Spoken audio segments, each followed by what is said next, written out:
Hi hello నమస్తే అందరికీ నమస్కారం. నేను మీ కవిత. వెల్కమ్ బ్యాక్ టు ఆహా ఆంధ్ర. ఇవాళ వీడియోలో చికెన్ ఫ్రై ఎలా చేయాలో చూపిస్తాను. ముందు 1 కేజీ చికెన్ తీసుకుని శుభ్రంగా వాష్ చేసుకోవాలి.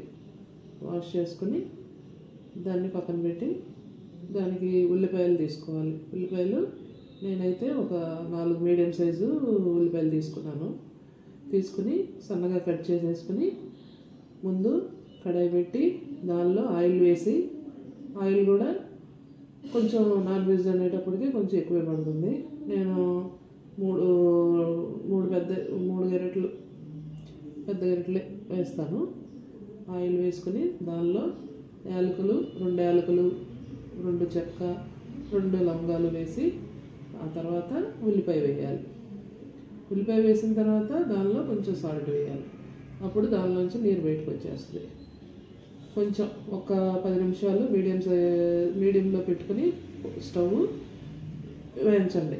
ఉల్లిపాయ వేగుతున్నప్పుడే 50% వేగనివ్వండి. ఉల్లిపాయ 50% వేగిన తర్వాత దానిలో చికెన్ వేసేయండి.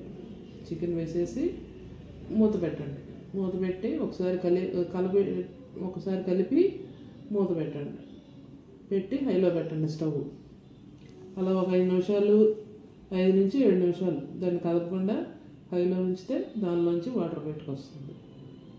అప్పుడు వాటర్ బయటకు వచ్చినాక ఒకసారి మూత తీసి చూసి మళ్ళీ ఒకసారి దాన్ని కలిపి మీడియంలో పెట్టండి. అప్పుడు మీడియంలో పెట్టి ఒక 10-15 నిమిషాలు అలాగే ఉడకనివ్వండి చికెన్ని. 10-15 నిమిషాల తర్వాత మళ్ళీ ఒకసారి మూత తీసి ఒకసారి దాన్ని కలిపి దానిలో ముందు అల్లం వెల్లుల్లిపాయ పేస్ట్ వేయండి. అల్లం వెల్లుల్లిపాయ పేస్ట్ కేజీ చికెన్కి వచ్చి ఒక నిమ్మకాయ సైజు అంత అల్లం వెల్లుల్లిపాయ పేస్ట్ పడుతుంది. ఒక పెద్ద సైజు నిమ్మకాయ సైజు అంత వెల్లుల్లిపాయ పేస్ట్ వేయండి. వేసిన తర్వాత ఒకసారి పచ్చివాసన పోయేదాకా ఉల్లిపాయ వేయించండి. వేగిన తర్వాత అప్పుడు దానిలో పసుపు, కరివేపాకు, పచ్చిమిర్చి, కారము, జీలకర్ర, ధనియాల పొడి అన్నీ వేసి ఒకసారి కలిపేసి ఇక సిమ్ చేసేసి కొంచెం ఒక్క 10 నిమిషాలు మళ్ళీ జాగ్రత్తగా స్టవ్ మీద ఉడికించండి మూత పెట్టి. ఇదంతా మూత పెట్టడం వల్ల ఈ మసాలా అంతా చికెన్కి పట్టుకుంటుంది. ఆ తర్వాత దాన్ని మూత తీసి ఇక కొంచెం మీడియంలో పెట్టండి స్టవ్ని. పెట్టి చికెన్ని కలుపుతూ ఉండండి. ఇక దగ్గరుండి కొంచెం కలుపుతూ ఉంటే వేగుతూ ఉంటుంది. మూత పెట్టద్దు. ఇక ఆ వాటర్ అంతా ఇంకిపోయే వరకు ఫ్రై చేస్తూ ఉండాలి.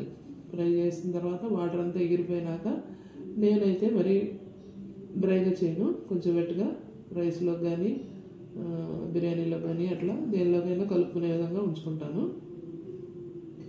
అప్పుడు దాన్ని అలా కలిపి అంత వాటర్ అంతా ఎగిరిపోయిన తర్వాత కొంచెం దానిలో గరం మసాలా కొత్తిమీర వేసి బాగా కలిపి దాన్ని స్టవ్ ఆఫ్ చేసేసి డిష్ అవుట్ చేసుకోండి. రెసిపీ కనుక మీకు నచ్చినట్లయితే ట్రై చేసి ఒకసారి టేస్ట్ చూసి కామెంట్స్లో చెప్పండి. లైక్ చేయండి, షేర్ చేయండి, సబ్స్క్రైబ్ చేసుకోండి. ఉంటాను మరి. ఆహా ఆంధ్ర.